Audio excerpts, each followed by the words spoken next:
안녕하십니까, 윤석진입니다. 저는 지금요 여기 프레스센터 파이낸스 센터 앞 인도, 즉 여러분들이 잘 알고 있는 동아일보 옆에고요. 서울신문사가 또 여기 있어요. 그리고 여기 국제호텔과 서울 파이낸스 센터 앞에, 여기에 제가 이렇게 현수막을 걸어온 게 2년이 됐고요. 그 다음에 태극기 들고 나온 것이 그보다 또 2년 전부터 냈다고 봐야 되겠죠.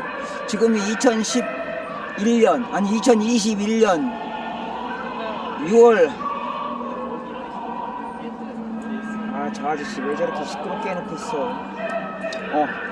여러분들 아시다시피 세월호 침몰된 것이 2014년 4월 16일이었고 제가 제주도에서 제 삶을 포기하고 세월호 인양하겠다고 나온 것이 6월 20일입니다. 네, 2014년 6월 20일 날 나와서 지금까지 박근혜 대통령이 세월호 인양하겠다고 그렇게 열심히 애쓸 때 우리 기득권자들이라고 하는 정치인들과 고위공직자들은 세월호 인양을 하려고 할 때부터 시작해서 계속해서 우리 기술을 완전히 짓밟아 버렸어요. 쉽게 얘기하면 우리 대기업체들이 인양하겠다고 나올 때 저는 어떻게 했냐면 그런 기술은 너무 많이 돈을 많이 필요로 하고 시간이 많이 걸리기 때문에 빠른 시간 안에 쉽게 할 수 있는 방법이 있다 하면서 세월호 인양 체인이라는 거를 제가 설계를 해가지고 박근혜 대통령에게 건의했고요. 이 작은 기술인 것 같지만 사실은 이게 우리나라 대기업체들을 이겼어요. 우리나라 대기업체들이 비용이나 이런 것도 물론 많이 들어갔지만 기술적인 면에서 기존 기술만을 고집하고 있었고, 저는 기존 기술을 가지고도 새로운 방식을 자꾸 응용해서 창출하는 거였다 보니까 저 대기업체들의 기술을 훨씬 압도했고, 대기업체들이 감히 상상도 못했던 방식을 가지고 세월호를 인양하겠다고 했고요. 그 결과 박근혜 대통령이나 이분들은 너도 그 세월호 인양하는데 동참 한번 해봐라 해서 기회를 주려고 했어요. 저는 당연히 제가 돈이 없는 사람이고 서민인 관계로 이 기술을 기증하겠습니다 였고요. 비용은 약 300억 정도면 충분합니다. 남는 금액은 제가 갖겠습니다. 부족하게 되면은 정부에서 하는 일이니까 그 비용만큼 제가 돈이 없으니까 몸으로 때우겠습니다라고 그랬어요. 그만큼 자신이 있었고요.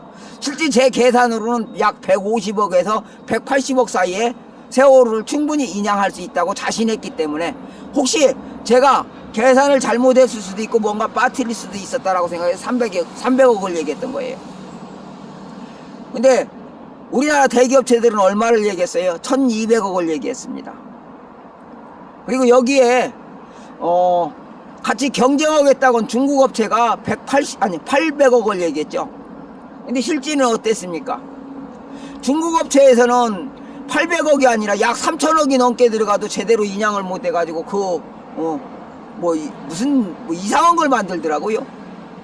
황당했어요. 근데 그러면 여러분들이 생각할 때 배를 인양하는데 그 당시에 약 7,000톤짜리 세월호가 저는 2만 톤 정도로 봤습니다. 물속에 들어가서 칸막이부터 시작해서 모든 것이 물에 흥건하게 젖어 있었고요.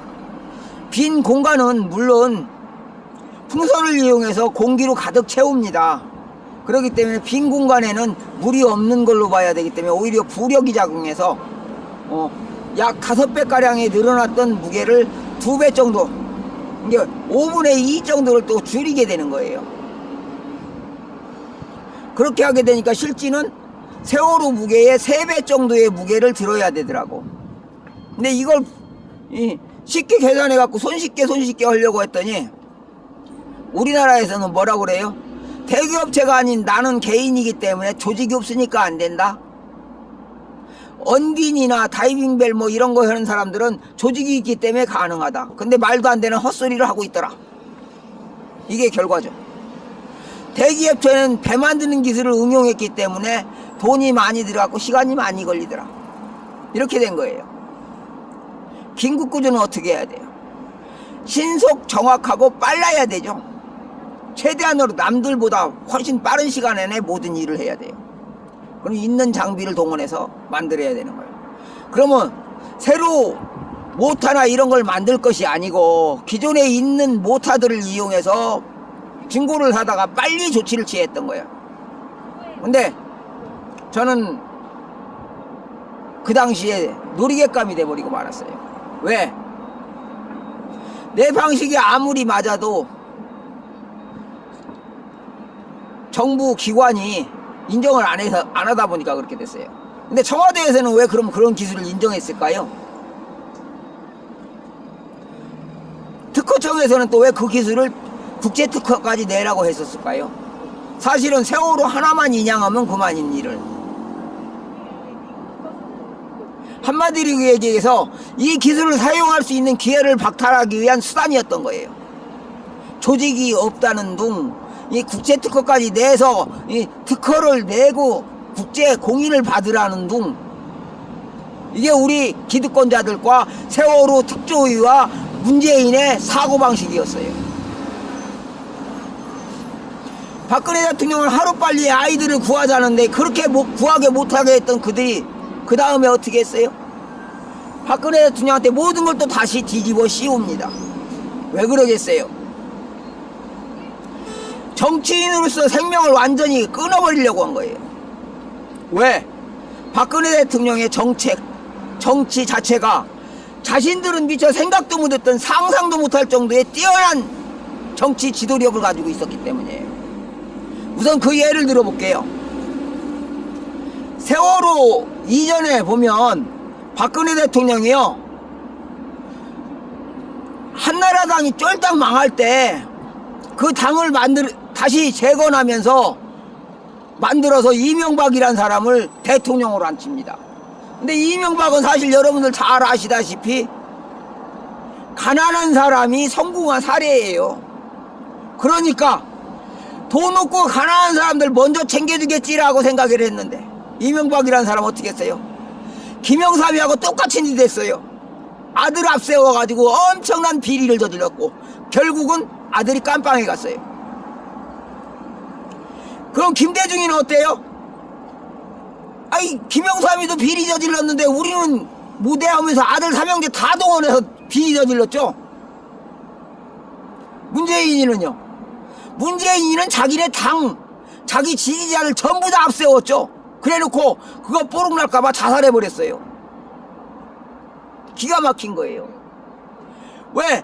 내 측근들을 정치인으로 심어놓고 내가 하나 뒤짐으로 해서 내 친구들이 전부 다 이 나라를 갖다 김일성한테 바치는데 앞장서게 하면 된다. 이런 사고방식이었던 것 같아요.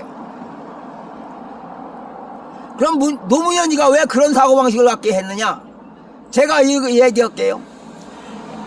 노무현이 NLL 포기한다고 하면서까지 NLL 북한을 주면서 우리 어민들은 생각도 안 하고 이상한 정책을 폈죠. 결과는 어땠어요? NLL 포기하고 나니까 어민들이 중국의 쌍끌이망으로 치어까지 싹 잡아가니까 아무리 그물을 던져도 기름값도 뭐 또 안 나와버리는 거야. 그러니까 어떻게 해요? 몇 분이라도 벌어야 먹고 사니까 고기 잡히는 대로 가려고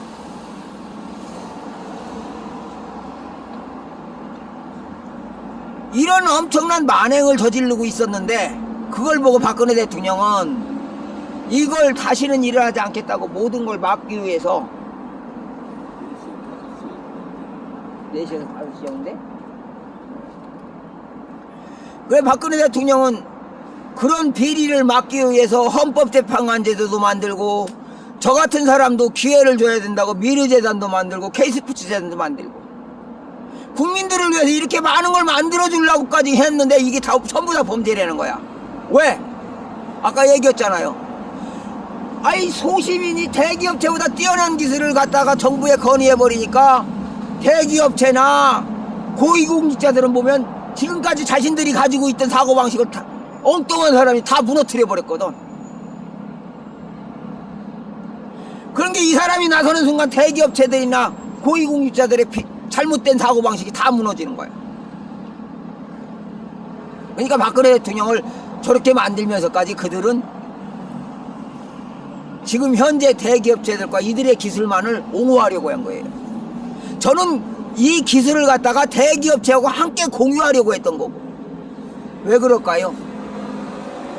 저는 평범한 사람이고 제가 내 기술을 갖다 대기업체하고 공유하는 순간 제 자리가 엄청나게 상승합니다. 신분 상승이 이루어지죠. 그러면 어떻게 되겠어요?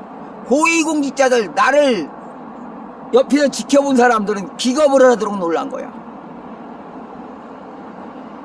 고줄에 꼴찌에 이름도 없던 놈이 졸지에 이 우리나라 사무관급인 사람들보다 더 뛰어나게 활약을 하게 생겼거든. 근데 전요, 그때나 지금이나 마찬가지로 왜 내가 그 힘든 일을 하느냐, 나는 요것만 하고 석 달만 하고 빠질게. 왜? 내가 시간을 끌면 끌수록 우리나라 대기업체나 고위공직자들이 무너지는 거야. 그러니까 잠깐 반짝하고서 사라져줘야 저 사람들이 원하는 세상, 지금 이 체계가 그대로 유지가 되는 거예요. 저도 그걸 원해요. 왜? 이 체계가 그대로 유지돼야만이 우리가 지금 헷갈리지 않고 살아갈 수가 있거든. 그래서 세월호라는 특별한 상황일 때만 잠시 활동하고 빠지자 했더니 너 같은 놈 필요 없어 이렇게 된 거예요. 내가 하려는 걸 알아서 그랬던 건 아니에요. 이 얘기는 내가 비치지도 안 했었어요. 그런데 그들은 나한테서 모든 기회를 박탈했었어요. 근데 이렇게 하면서까지 계속 서민들에게 주는 기회를 박탈한 이유가 뭔가 했더니 박근혜 대통령이 너무 정치적으로 뛰어나니까. 우리 정치인들 입장에서 볼 때는, 김영삼이나 김대중 입장에서 볼 때는 군부 출신은 무조건 정치하면 안 돼 이렇게 했어요. 근데 사실은 군부 출신은 나라의 애국 정신이 훨씬 뛰어나죠. 그렇게 계속 교육을 받아오니까. 근데 나라를 위해서 충성하려는 애국 정신이 있는 사람들은 정치하면 안 돼라는 게 김영삼 김대중의 사고방식이었던 거예요. 거기다가 김영삼 김대중이는 어마어마한 비리를 저지르는 것도 자신들이 저지르는 건 정당화하고 미화하려고 했어요. 이제 그런 게 다 드러난 상황. 그럼 이제는 어떻게 해야 돼요? 진실을 밝히는 것도 물론 중요하지만요, 이 썩어 빠진 사고방식을 가진 사람들을 정치 일선에서 다 퇴출시켜야 되는 거야. 엊그제 그러더라고요. 이준석이가 당대표 후보로 나와서 박근혜 대통령이 통치력이 없었던 관계로 탄핵당했다라고 해요. 그러면 여러분들이 생각해 보세요. 통치력이 없고 능력이 없는 사람이 붕괴되는 당을 살릴 수 있었겠습니까? 한나라당이 쫄딱 망해서 완전히 정계에서 퇴출되게 생긴 그 상황에서 그 정당을 바로 세우고 대통령까지 만들 수 있겠느냐고요. 그건 이준석이가 자기가 저 혼자밖에 모르는 아주 더럽고 잔인하고 악랄한 사고방식을 가지고 있었기 때문에 남들은 인정을 하지 않으려고 했던 걸 것 같아요. 누구처럼? 바로 김영삼이가 비슷한 사례죠. 지가 최고로 알고 있는데 박정희 대통령이 그렇게 잘했지, 박근혜 대통령이 또 나와서 그렇게 잘하게 생기니까 돌아버리지. 오죽하면 심장마비로 뒤질까. 에? 하는 것마다 잘하니까 도저히 막을 수가 없으니까 화병이 열이 치받아서 하다 보니까 심장마비로 죽은 거 아닐까요? 나는 그렇게 생각해요. 김영삼이 죽게 된 것은 박근혜 대통령이 한나라당을 살리고 그렇게 잘 해버리니까 충격받아서 이명박까지 대통령으로 만들어주니까 기가 막혔겠죠. 자신은 어마어마하고 더러운 비리까지 저질러가면서 이 사람들을 그렇게 세워놨는데 결국은요 그 박근혜 대통령을 저렇게 만드는데 앞장선 세력들은 다 하나같이 김영삼 계열들이더라고요. 자, 그러면 지금 와서 보니까 박근혜 대통령이 이 한나라당도 살려서 보수를 살렸고 이 나라를 살렸고 그 다음에 새누리당을 만들어가면서 자신이 스스로가 대통령이 되면서까지 우리 정치인들을 못 믿어서 직접 모든 걸 하려고 했어요. 근데 모든 인사권까지 가지고 있는 대통령이라도 안 되는 게 하나가 있습니다. 지금 현재 있던 사람들 다 바꾸려고 하면은요 그 많은 인력을 순식간에 보충할 수가 없어요. 네? 그러니까 어떻게 해야 돼요? 있는 사람들 쓰면서 자기 사람들을 자꾸 채워 넣어야 되겠죠. 근데 자기 사람들 채워 넣으려고 하면 어떻게 해요? 수당 방법 안 가리고 박근혜 대통령의 사람들은 온갖 거짓말 음해로 범죄자로 몰아서 아무것도 못하게 했어요. 근데 지금 시간이 지나면서 보세요. 박근혜 대통령 옆에 갔던 조응천이가 더 악랄한 사람이었고 박근혜 대통령을 배신했던 그 사람들이 다 악랄했고 박근혜 대통령 측근에 갔던 사람들 박근혜 대통령이 채용하려고 했던 사람들은 대부분이 보면 깨끗했어요. 근데 깨끗하다 보니까 누명 뒤집어서 자르고 난 다음에 그 다음엔 모든 것이 무죄로 다 풀려나와. 희한한 일이었어요. 왜? 이게 법조인들이 마음 놓고 저지를 수 있는 만행이에요. 그럼 지금 어떻게 해야 돼요? 지금 법조인들에게 온갖 돈 대주면서 더러운 짓 했던 게 누구냐? 여러분들 아시다시피 30몇 명이나 죽여도 깜빵에 안 갈 정도로 법조인들의 판결이 저거 있던 걸 알고 법조인들한테 어마어마한 뒷돈을 댔던 게 바로 유병헌입니다. 그 유병헌에 돈 받고 정치인들이 다 했어요. 그 유병헌에 뒷배를 봐준 사람이 또 문재인이와 노무현이었다는 거. 처음에 그 유병헌의 뒷배를 봐준 게 처음엔 정경환이 즉 전두환이 동생이었는데 그때 당시에 어떻게 하다 보니까 정경환이 같은 동양 사람들 데려다 법조인으로 쓰려고 하다 보니까 어떻게 다리 건너다 보니까 문재인이하고 노무현이가 유병헌의 법조 책임자가 됐고 그러다 보니까 어마어마한 범죄를 저질러도 이 사람들은 그걸 감싸주면서 뒷돈만 받으면 됐던 거예요. 그 증거가 바로 노무현의 지금 저 무덤을 보세요. 그 땅이 얼마나 큰가. 예? 또 저 문재인의 집을 보세요. 이런 게 하나하나 드러나고 있는데 여러분들은 아직도 그 더럽고 추잡한 자들을 지지하고 있다는 거예요. 그리고 이런 걸 얘기하는 저는 쥐뿔도 모르는 사람이고 아주 무능한 사람으로 몰아가더라고. 왜? 나는 남들처럼요 명예욕이 뛰어난 사람도 아니고 돈 욕심이 많은 사람도 아니에요. 내가 명예욕이 뛰어났으면요 서울대학교 그냥 들어갔어요. 주변 배경이 서울대학교 가락에도 안 간 사람이요. 그리고 돈 욕심 있었으면요 저 IMF 때요 그 납부증서고 저거 도망가고 온 사람들 그 밑에서 하청받았던 사람들 거 돈 악착같이 다 받아냈을 거예요. 근데 그런 거 안 했어요. 왜? 그 사람도 나처럼 피해자인데 피해자들 뒤에서 비수 찌르고 싶은 마음이 없었던 거예요. 근데 나를 이상한 사람으로 계속 매도해 가더라고. 저 상관없습니다. 내가 돈 있고 없고 그런 거 관심 없어요. 열심히 살아왔으니까 그거면 만족했어요. 근데 요즘은 후회합니다. 왜? 우리 태극기 드신 분들이나 저기 여러분들이 돈을 쫓아가려고 하고 거짓말쟁이들이라도 그럴싸하게 남 앞에다 세우기만 하면 쫓아가려고 하는데 진짜 후회스럽더라고요. 그래서 세월호 인양 체인, 수종호텔 요런 것도 제가 특허를 냈고요.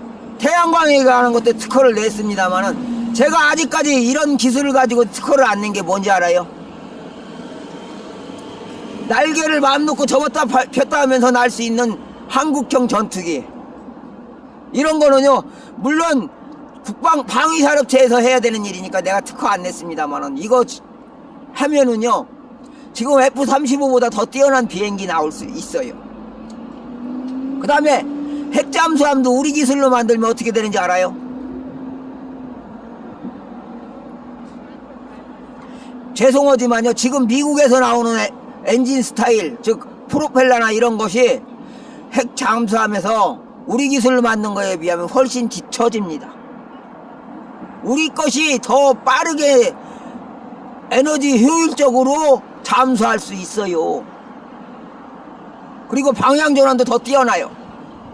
그럼 어떻게 되겠어요? 잠수함 기술도 세계 최고가 될 수 있는 거야. 거기다가 바다에다가 호텔 짓는 거, 수중 호텔 하는 거, 여러분들 세월호 인양체인이 뭐 때문에 제가 개발했던 거라고요? 저 고층 빌딩 갖다가 바다 한복판에 세우려고 연구했던 기술이에요. 세월호 인양체인이. 그럼 수중 호텔 갖다가 내가 원하는 바다에다 갖다가 호텔처럼 건물에다 갖다 놓을 수 있는 게 그 세월호 인양체인이란 기술이에요. 저는 그런 거 해가지고 특허비만 받고 대기업체하고 공유하려고 했던 사람이에요. 그리고 그 특허비 받는 거 가지고 저는 유람이나 다니고 싶어 했던 사람이에요. 못 빠지게 일해서 버는 돈 갖고 못 빠지게 살려고 한 게 아니고. 근데 지금 전부 다 거꾸로 했죠. 그런 사람은 필요 없는 건가요? 그럼 이 기술 딴 데 팔아먹으면 되겠네. 오죽하면 박근혜 대통령한테 난 그 소리까지 했어. 그렇게 인정 못한다면 나 차라리 중국에 보내줘. 중국 가서 이 기술 가지고 세계 미국도 꼼짝 못하게 만들어줄게. 이게 제 사고방식입니다. 왜? 이 기술을 가지고 중국 가서 써먹겠다는 게 아니에요. 대한민국에서 쓸 수 있는 기회를 달라, 이 소리였던 거예요. 근데 이거 완전히 다 아무것도 못하게 됐죠. 페이스북에다 여기저기다가 조금씩 알려놨는데요, 여러분들 인정도 안 하더라고요. 인정을 하든 안 하든 상관없습니다. 그리고 이 기술이요, 제가 책으로 만들어서 낸다 하더라도 대한민국에서는 쓸 수가 없게 될 거예요. 왜? 대한민국은 이런 기술을 범죄로 몰아서 대통령을 감옥에 보낸 나라니까. 그래서 지금이라도 그 기술이 인정되게끔 하려면 저는 분명히 얘기해요. 이게 범죄가 아닌데 범죄로 몰았던 저 문재인과 저 더불어민주당, 아니 저 국민의힘이라고 하는 저 사람들까지도 이 기술을 인정하지 않았던, 범죄로 몰았던 사람들이니까 쓰려고 하지 않을 거라는 거예요. 여러분들이 쓰고 싶다면 박근혜 대통령을 청와대로 다시 모셔야 된다. 아무 죄도 없으니까. 바로 그거예요. 그럼 어떻게 해야 되겠어요? 박근혜 대통령 남은 임기 채워준다? 요즘 저 사람들이 하는 얘기가 그거예요. 박근혜 대통령 남은 임기 채워주겠다고. 근데 여러분들이 생각해봐요. 박근혜 대통령 남은 임기 채워주려면 14개월인데 지금 저 사람들이 박근혜 대통령 허락하는 거 다 개판 만들어 놓고 다시 남은 임기 동안 제자리 돌리려고 한다? 이랬다 저랬다 하다가 시간만 다 보내는 거예요. 그래서 아니다, 박근혜 대통령을 대통령 후보로 모셔서 5년 동안 대통령으로서 박근혜 대통령 하려고 했던 거 제대로 해주자. 이게 제 주장입니다. 자, 그리고요, 이걸 박근혜 대통령을 대통령 후보로 모시고 대통령이 돼서 제대로 하게 되면 그 다음에 할 일이 뭐예요? 네? 지금 저 썩어 빠진 정치인들 전부 다 갈아치워야 되잖아요. 어떻게 갈아치워야 돼요? 바로 여러분들이 표를 가지고 우리는 너네들 필요 없으니까 새로운 사람을 뽑아서 새로운 나라를 만들어야 돼, 이렇게 해야 되는데, 여러분들 저 국민의힘인가는 저 사람들 봤을 거예요. 이준석이를 미래 비전이라고 내세운다고 내세웠는 것 같은데, 대한민국은 동방예의주국인데 이준석의 싸가지를 봤죠. 싸가지가 어땠어요? 자신을 정치판에 입문시켜준 대통령을 한마디로 얘기해 통치력도 없는 무능한 대통령으로 몰고 탄핵당해도 싼 대통령이라고 그랬어요. 그럼 뭐예요? 이준석이를 정치판에 입문한 것 자체도 엄청나게 잘못된 사람이다. 자신이 거기에 가서는 절대 안 될 놈이다라고 스스로 인정한 거예요.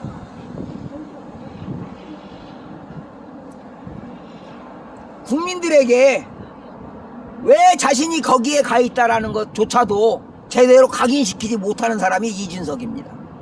기가 막히죠. 근데 여러분들은 그런 자를 제대로 된 사람으로 알고 국민의힘 대표로 뽑았단 말이에요. 자, 이준석이가요 하버드대를 나오고 아니 우리나라가 아니라 세계 최고의 대학교들 전부 다 나오고 전부 다 해서 박사학위를 다 땄다고 치자고요.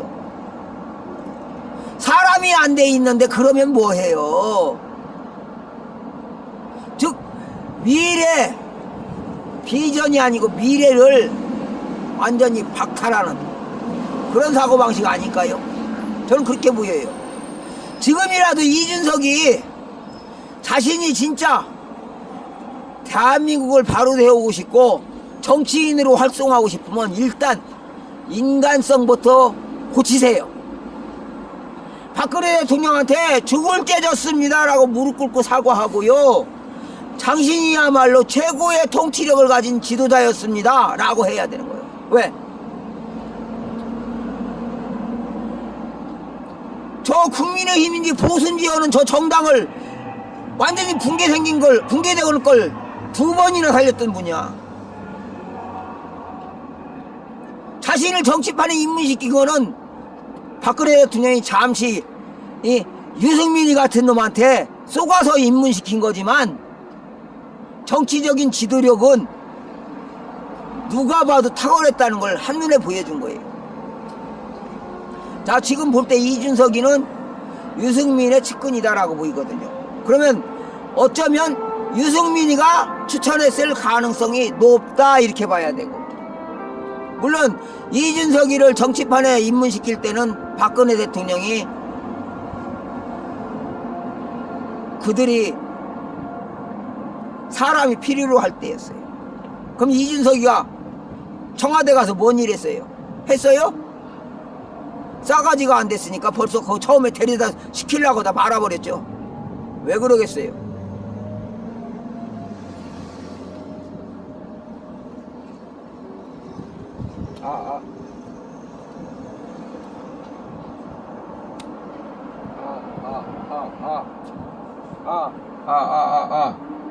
여러분들, 이제 왜 박근혜 대통령을 대통령으로 다시 추대해서 대통령 후보로 추대해서 대통령이 되게 해야 되느냐? 다시 한번 생각해 봐야죠.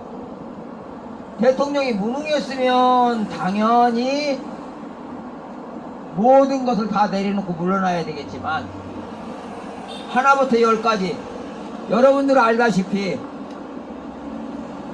무너져가는 보수도 살렸고, 또 여러분들 알 거예요. 남북 대화를 하는데도 천안함을 침몰시키고요, 발목지뢰로 우리 군인들 발목도 잘랐었고요, 연평도에다 포도 쐈죠 북한은.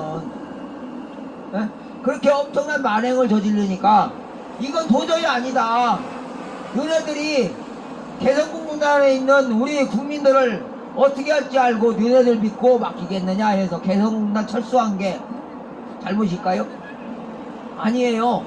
대화를 하고 북한에 모든 기회를 주려고 하니까 스스로가 모든 것을 파괴하려고 한 게 북한 정권이에요. 지금도 그러잖아요.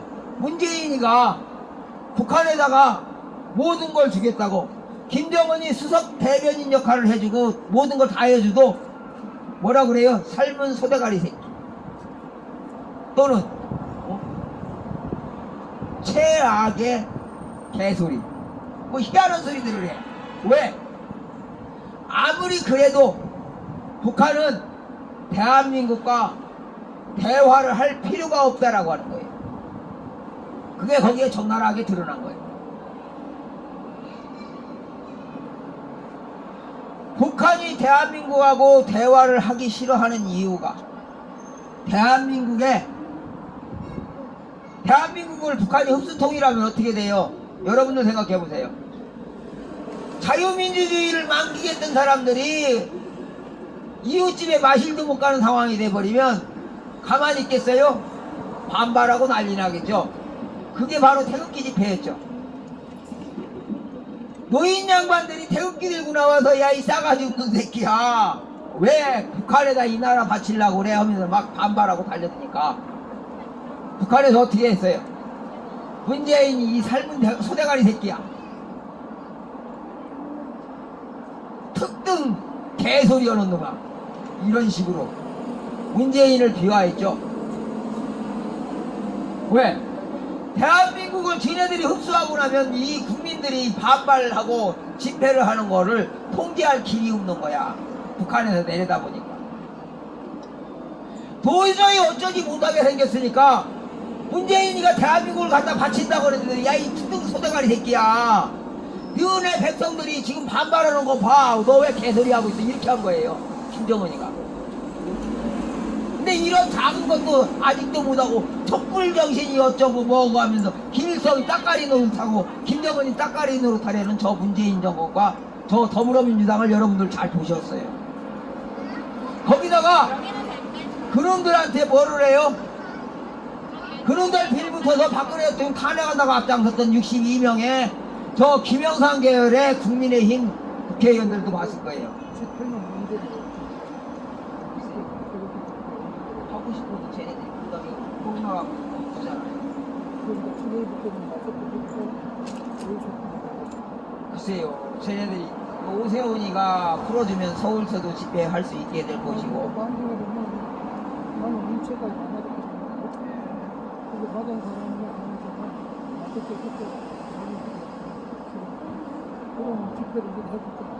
글쎄요. 지금도 아직도 9명 이상 모이지 못하게 하는 걸로 알고 있는데요. 솔직히요, 이 코로나 얘기를 한다면 사람들이 거꾸로 요즘 뭐라고 하잖아요. 마스크 쓰고 밖에 돌아다닐 때는 걸릴까봐 어쩔 수 없이 마스크 쓰라고 하는데 식당에만 가도 당신 밥 먹으려고 왜 마스크 쓰고 있냐? 밥 먹어야지. 이게 지금 현재 사고방식입니다. 우리 젊은 사람들은 아직도 코로나 때문에 뭐 저건 다 겁먹었고 마스크 쓰고 언론을 믿는데요. 여러분들 이 코로나는 독감 같은 거예요. 비슷한 정도예요. 독감은 잠시 지나간다 하다 요즘은 자리 잡고 언제 걸릴지 모른다가 되죠.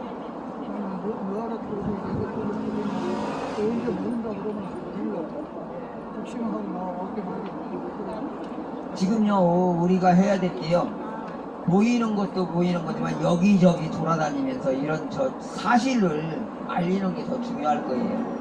지금 조그만 집회도 제가 요 국민개몽운동본부라는 이름을 걸고 이 박근혜 대통령 억울한 것부터 시작해서 부정선거 뭐 이런 걸 갖다 자꾸 알리려고 했었던 게 제가 저 자신을 위해서 했으면은 페이스북이나 이런 데다가 안 알리고 혼자 유튜브 해먹으면서 짭짤하게 돈 벌었겠죠.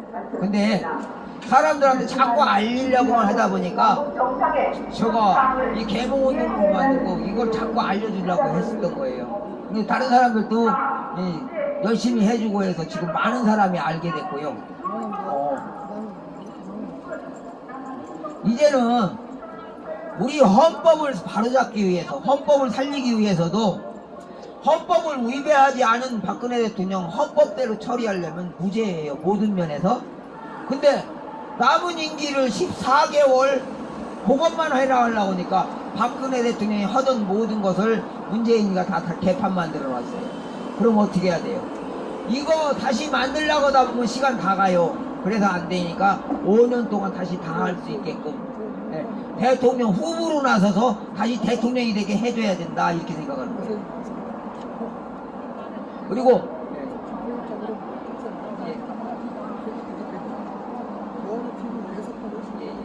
그리고 박근혜 대통령이 다시 대통령이 돼서 5년 동안 해서 이 나라 정치가 바로 잡히지 않으면 한 번 더 올 수 있게 기회를 더 줘야 돼요. 적어도 10년은 해야 저 정치인들이 잘못하고 있던 거 바로잡을 수 있어요. 네. 감사합니다.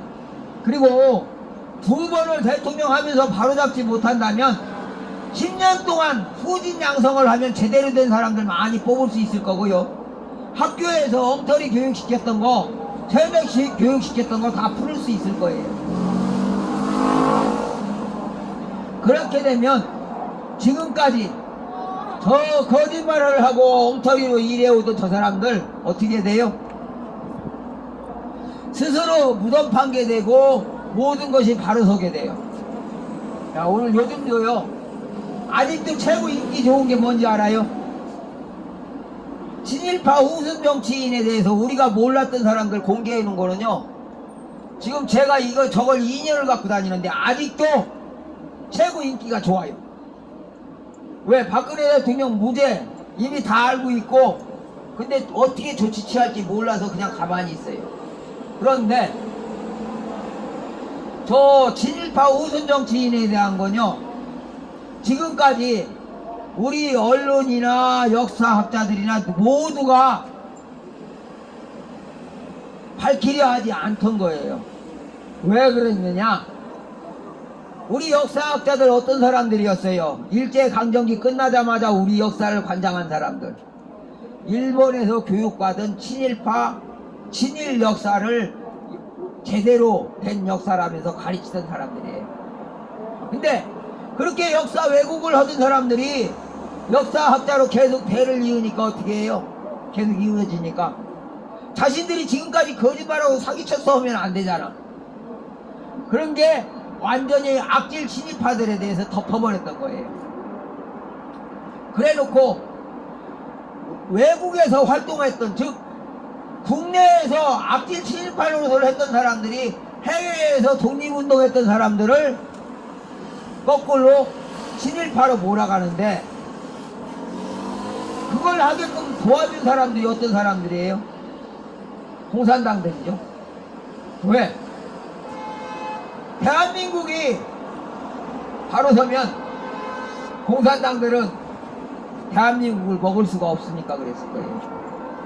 김일성이 단독 정부를 수립하려고 했었죠. 남북한을. 근데 실패했죠. 그게 누가 했어요? 여러분들 박헌영이가 했다고요? 러시아에서 했다고요? 물론 러시아에서도 하려고 했고 박헌영이도 하려고 했겠지만 김일성이가 제일 원했겠죠. 그럼 김일성이가 어떤 사람이었는지 여러분들 알 겁니다. 일제 때 김일성 장군이라는 분이 있었어요. 김구 선생하고 연배가 거의 비슷한, 김구 선생님이 친구로 알고 있을 정도로, 친구 정도 된다고 얘기할 정도의 김일성 장군이 있었는데, 이분이 김자진 장군이 돌아가시기 직전부터 사라졌어요. 어디로 갔는지 뭘 하는지 모르고 또 다른 김일성이가 나타난 게 북한의 김성주죠. 근데 한참 일본하고 싸우고 있는데 김구 선생이 자기 친구를 만날 수가 없었을 거예요. 근데 북한에서 김일성 장군이 정부 수립했다 하니까, 그러면 신탁통지 반대하고 우리 단독 정부 수립하게 함께 하자라고 해야 될 거 아니냐 하는데, 거기서는 신탁통지 찬성한다고 하니까 그럼 내가 만나볼게, 내 친구니까. 그래서 이승만 대통령을 제끼고 김구 선생이 북한으로 만나러 갔죠. 근데 50대 중반에서 60 정도의 중늙은이로 알았던 김일성 장군이 33살의 애송이들란 말이에요. 당연히 이거 어떻게 된 거예요? 질문하는 건 당연한 거예요. 김구 선생이 질문에 북한의 김성주가 대답하기를 내 본명은 김성주인데 개명했습니다 라고 했던 거죠. 그게 김구 선생의 백범일지인가요? 어딘가에 나와 있죠. 저도 이거 읽은 지 조금 됐습니다. 근데 내 친구 김일성 장군을 만나러 갔더니 33살짜리 애송이 짝퉁이 김일성이라고 해서 황당했다는 얘기를 하다가, 그 얘기를 전파하면서 남한으로 내려왔는데 안드이가, 육군 소위 안드이가 총을 쏴서 죽였습니다. 이유가 뭘까요? 이승만 대통령을 대통령으로 앉히기 위해서 김구 선생을 쏴 죽였다라는 사람들도 있는데, 저는 그거 완전 반대라고 봐요. 이승만 대통령과 김구 선생이 쌍벽을 이루는 정치적 대립관계라고 하지만 두 분 다 신탁통치 반대를 하시던 분이고 한 개의 독립정부를 수립하기를 원하신 분이고요. 북한의 김일성이는 어때요? 신탁통치를 무조건 찬성해야 된다고 했던 사람이잖아. 외국이 지배하는 세계에 종으로 노예로 사는 게 더 좋다고 한 사람이라고. 누구의 지배에? 구소련. 소련의 지배에서 살아야 된다라고 했었던 거고. 근데 그렇게 하다 보니까 짝퉁이라고 하는 김구 선생의 말에 김일성이가 입지가 무너지게 생겼습니다. 그럼 어떻게 하겠어요? 여론몰이를 자기한테 유리하게 하려니까 김일성이가 한 방법이 바로 전쟁을 선택한 거예요. 지금 북한에서요, 김정은이가 여론몰이에 무너지면 또 전쟁을 일으킬 수도 있어요. 수소폭탄을 앞세워가지고. 그러니까 박근혜 대통령은 전 세계의 힘을 빌어가지고 북한을 압박하면서 까불지마 했던 건데 그게 범죄라고 그랬어요. 누가? 저 청와대 안에 있는 저 문재인과 지금 국회에서는 살짝 숨어 있지만 그 당시 새누리당 대표라고 했던 김무성이가. 왜? 전쟁하면 어떻게 하려고? 라고 했지만 전 세계가 북한을 압박하는데 전쟁할 수 있겠어요? 택도 없는 소리죠. 그럼 왜 그랬겠어요? 박정희 대통령처럼 박근혜 대통령이 또 잘하니까 두려웠던 거예요. 김영삼, 김대중이가 그렇게 박근혜 대통령의 아버지 박정희 대통령을 욕했는데 국민들은 아직도 박정희 대통령이 최고여 하고 있으니까 박근혜 대통령 또 잘하면 어떻게 돼요? 큰일 나는 거야. 그러니까 어떻게 해요? 어떻게 해든 박근혜 대통령을 김영삼이 말처럼 칠뜨기로 몰아가려고 했던 거죠. 왜? 김영삼이는 왜 그럼 박근혜 대통령을 칠뜨기라고 했어요? 보통 사람일 때는요, 박근혜 대통령이 그 상황에서 정치를 하면 칠뜨기 맞아요. 왜? 박정희 대통령 지지 세력들을 전두환 대통령 때부터 싸그리 소탕작전을 펴서 김영삼이 대권지고 났을 때는 박정희 대통령 지지 정치자들은 거의 안 남았고요. 남아있다건 게 김종필이나 이런 사람들 몇이었죠. 근데 그 사람들이 뭐를 했어요? 박정희 대통령을 배신하고 등 돌린 상태였죠. 그러니까 어디 가면은 박근혜 대통령이 국회의원으로 출마하려고 하니까 저 칠뜨기 기어 나오네 이랬던 거예요. 그럼 진짜 칠뜨기일까요? 한나라당을 그렇게 멋있게 부활시킨 박근혜 대통령이 칠뜨기일까요? 이명박이란 사람을 대통령으로 만들어서 민심을 한데 모아서 나라를 바로 이끌려고 했던 그 사람이 칠뜨기였나요? 글쎄요. 내가 보기에는요, 나라를 위해서 자신의 몸을 희생한 분이지 칠뜨기가 아니었던 것 같아요. 글쎄, 개인적으로는 칠뜨기 맞아요. 왜? 자기의 영달을 위해서 했다면 저렇게 안 당했을지도 모르죠. 근데 나라를 위해서 하다 보니까 개인적으로는 칠뜨기인 거예요. 나라를 위해서는 진짜 참된 대통령이었는데. 그럼 여러분들, 개인을 위해서 욕심부린 사람 볼까요? 김영삼 대통령 얼마에 처먹었어요? 그 금액이 30억인가요? 좌우지간 전두환 대통령의 약 40배 정도를 해먹었습니다. 김대중 대통령은요, 전두환 대통령 플러스 노태우 대통령 둘이 합친 거에 40배 정도를 헤쳐먹었습니다. 근데요, 어떤 사람이 그러더라고요. 대통령이 돼갖고 그 정도쯤 헤쳐먹는 게 뭐 잘못됐어? 라고 하더라고요. 그러면 그 어마어마한 돈을 헤쳐먹은 게 잘못됐다고 하려면 노태우 대통령이나 전두환 대통령을 감옥에 보내다고 거기서 외치면 안 되는 거야. 촛불 들고서. 근데 그 사람들은 그걸 외쳤어요. 왜? 대한민국을 위해서 싸우는 대통령이었다는 이유로. 노태우 대통령이나 전두환 대통령이 군인 출신이다 보니까 나라에 충성하는 마음이 상당히 강했어요. 그러니까 전두환이나 노태우 대통령은 5천만 원하고 뭐 8천만 원 해먹었다든가 당신 돈으로요. 근데 그거는 어마어마한 비리다라고 했는데 그거에 40배 이상씩을 헤쳐먹은 사람들은 김일성이 따까리 노릇을 하니까 무죄인 거야. 아들들 앞세워서 어마어마한 비리를 저질렀는데도 불구하고 아들이 해먹은 거다라고 하면서 모든 걸 은폐시키려고 했죠. 또다시 노무현이가 어마어마한 비리에 연루가 되게 생기니까 어떻게 해요? 자살해버렸죠. 근데 그러면 노무현이가 어떻게 해먹었을까? 가족들한테 시켰을까? 요즘 돌아가는 거 잘 보세요. 노무현 재단이며 노무현 무덤이며 문재인이 하는 행동이며 또 뭐 친일파 우승 뭐 어쩌고 하는 거면 다 보면 노무현이야말로 다음 정치 계속해서 대를 이어서 자기 측근들로 이 나라를 김일성이한테 받쳐질 때까지 하려고 했던 그런 사람이 아닐까 이렇게 보여요. 그 사람들은 김일성이 완전히 영웅이잖아. 왜 그런지 모르겠어요. 글쎄요, 옛날 같으면 영웅일 수도 있습니다. 여러분들 알죠? 알렉산더 왕제 얼마나 많은 사람들을 죽이고 전쟁을 얼마나 많은 사람들을 해쳤습니까? 나폴레옹도 마찬가지죠. 징기스칸도 마찬가지예요. 그 사람들의 영웅은 영웅입니다. 모든 면에서 영웅이에요. 솔로몬도 마찬가지입니다.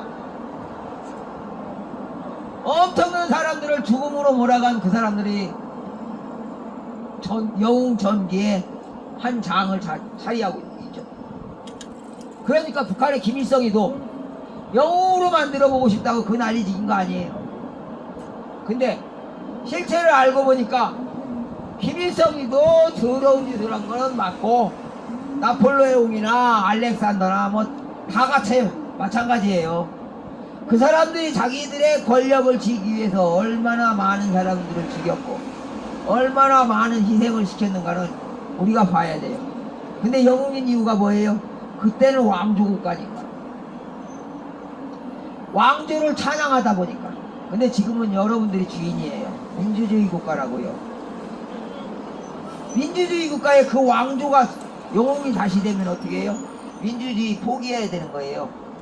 노무현이나 김영삼, 김대중이가 문재인이가 하는 저 김일성 영웅화는 다시 왕조국가로 돌아가자 이 소린 거예요. 그 사람들이 아니라고 하려고 하죠. 말은 아니라고 하려고 하는데 행동은 김정은이 수석 대변인 노릇까지 하고 있다는 거예요. 이게 바로 잘 증거해 주는 거예요.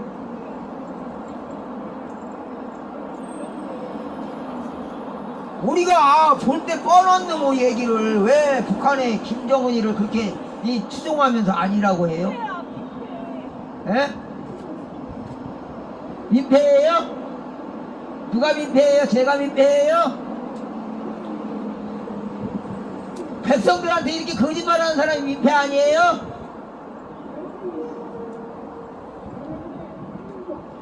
저도 하기 싫어요. 그냥 나 열심히 일해서 먹고 살고 싶어요. 돈 벌면서.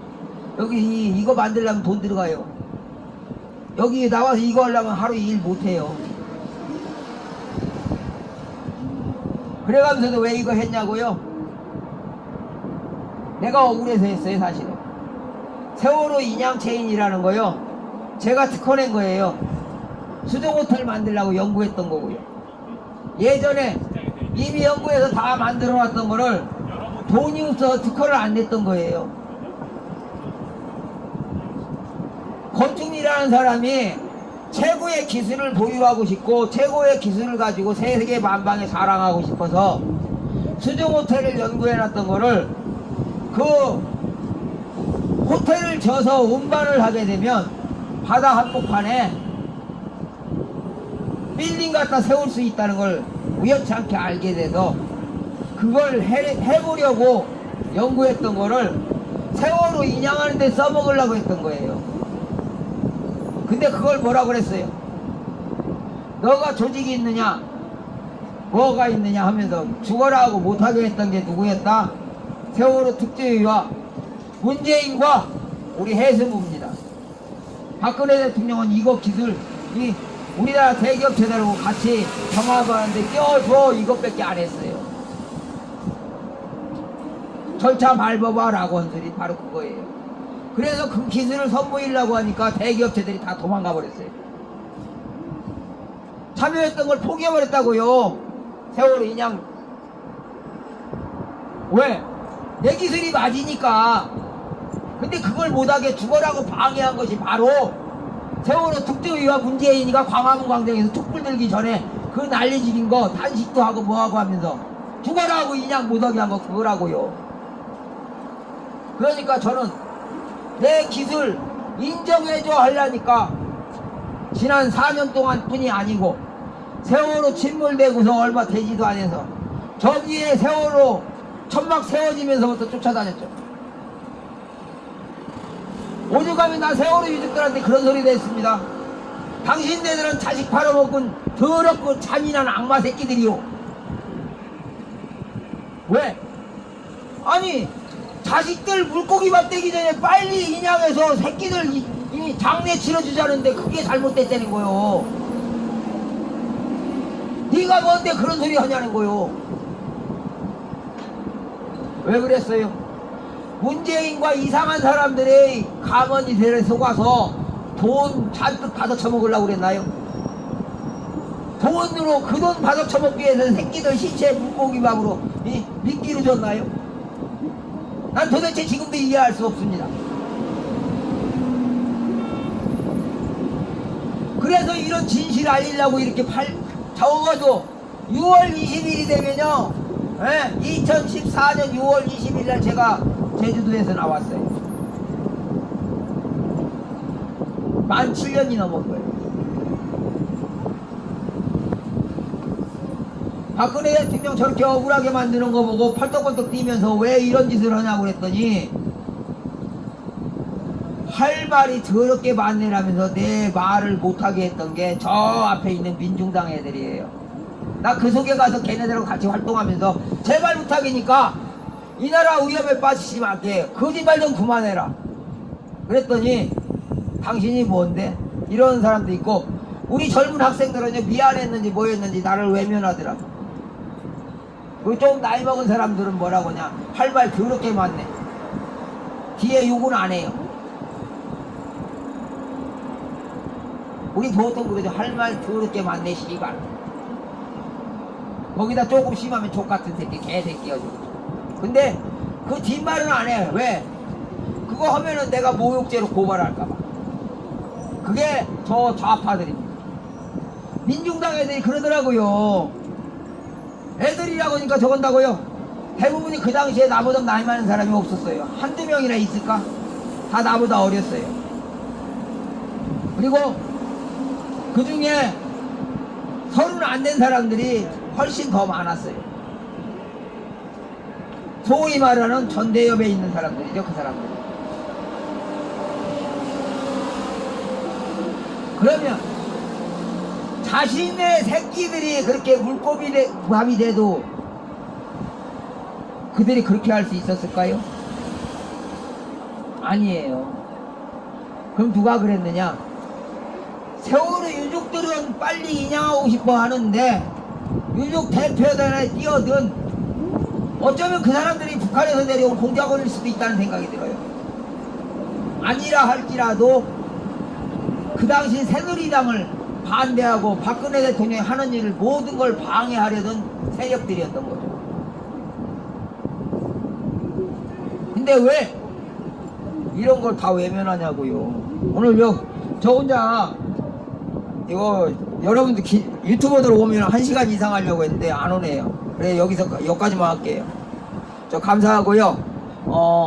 미래비전 TV도 많이 봐주시고 제일 중요한 거는요. 박근혜 대통령 억울함을 풀어주는 것만이 우리 헌법을 바로 세우는 거예요. 그리고 문재인이가 만들려고 한 공수처법이라고 한 거예요. 원래는 박근혜 대통령의 헌법재판관 제도에서 인사권이 국민 여러분들에게 있었던 헌법재판관 제도를 대통령이 인사권을 갖는, 즉 지금 현재 체제에서는 원래 대통령이 인사권 갖는 거 맞아요. 근데 문제가 뭐냐면 대통령이 인사권을 가지면 독재국가가 된다는 거예요. 이 공수처를 대통령이 인사권을 가지면. 그래서 국민 여러분들에게 인사권을 주려고 했다는 거. 여러분들이 투표하라는 게 아니고 여러분들이 투표한 사람들 중에서 범죄에 연루되지 않은 사람들을 헌법재판관으로 두므로 해서 가장 깨끗한 정치인들이 헌법재판관이 돼서 비리를 근절시키게끔 하려고 했던 게 헌법재판관 제도예요. 근데 이걸 갖다 문재인이는 지가 인사권 가지고 어떻게 해요? 지 마음대로 이 나라를 조종하겠다고 하잖아요. 옛날 누가 그랬어요? 나폴레옹이 그랬습니다. 히틀러가 그랬고요. 문재인이가 그러면 문틀럽니까? 문틀에 먹기는 소리 하지 말고 이제 얼마 남지도 않았지만 공수처 가지고 계속 이런 장난치려고 하는 거 그만하고, 당신은 헌법 84조에 의해서 지금도 구속수사 대상입니다. 우리나라 법조인들과 정치인들이 아무도 헌법에 항의하지 못하는 이유는 바로 유병헌의 비리장부가 당신 손에 있다고 생각하기 때문이에요. 그 비리장부 빨리 공개해주고 물러나 주길 부탁드립니다. 감사합니다. 지금까지 미래비전TV 윤석진입니다.